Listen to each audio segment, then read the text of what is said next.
Hey, what is up guys? I'm KBHD here, and welcome to your first look at the Samsung Galaxy S10e.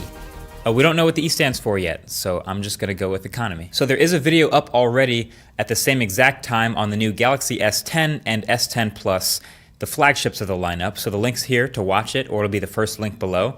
But this S10e is a new addition to the lineup, coming in at a bit of a lower price, kind of just like what Apple did in September with their iPhones. Some people thought Apple was getting a little loose, releasing a third phone alongside the other two that may get a little confusing.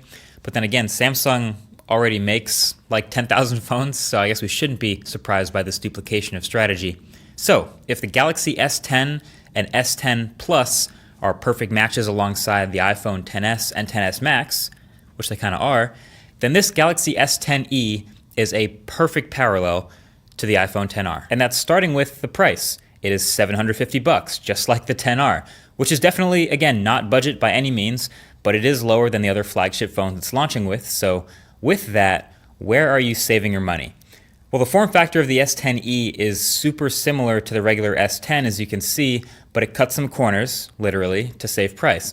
And that starts with the display, which is a bit smaller now. It's a 5.8-inch AMOLED display, and it's flat now instead of curved. So basically the Infinity display on the higher end phones sort of melts gloriously over the sides.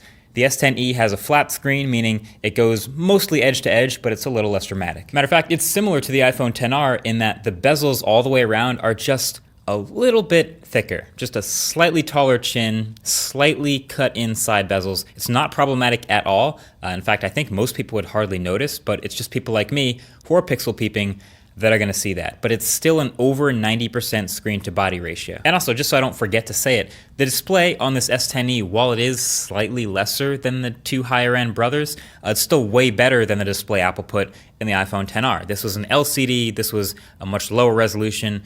The display on the S10e is still a 500 plus pixel per inch AMOLED display. So it's got the same characteristics, the same hole punch, but it's just slightly lesser than the older brothers. Anyway, another one of the big new features of the S10 was, of course, the ultrasonic fingerprint reader underneath the display glass.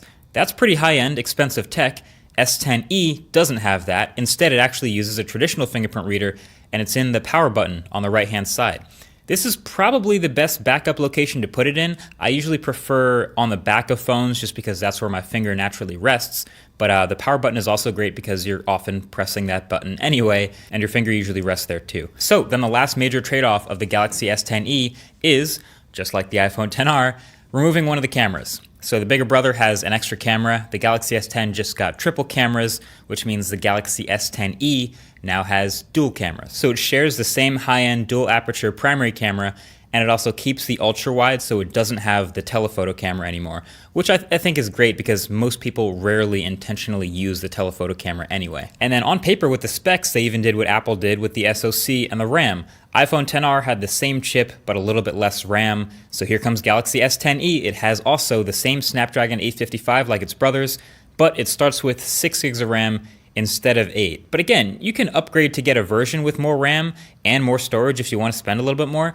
But also, to be honest, most people buying phones like this probably won't notice the difference between 6 and 8 gigs of RAM anyway. That's more about future-proofing and overhead, and to be fair, we'll see how these phones perform down the line after the reviews.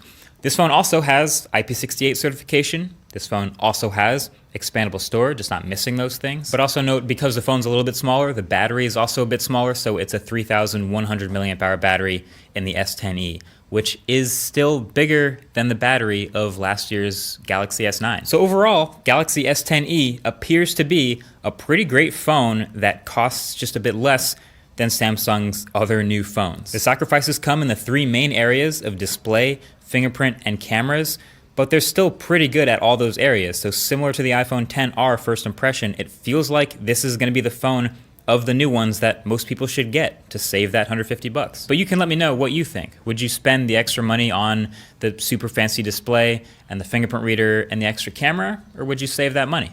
Let me know. Either way, stay tuned for the full review of this phone. Thanks for watching the first impressions and hands-on. Feel free to share it with others who may be interested. Talk to you guys in the next one. Peace.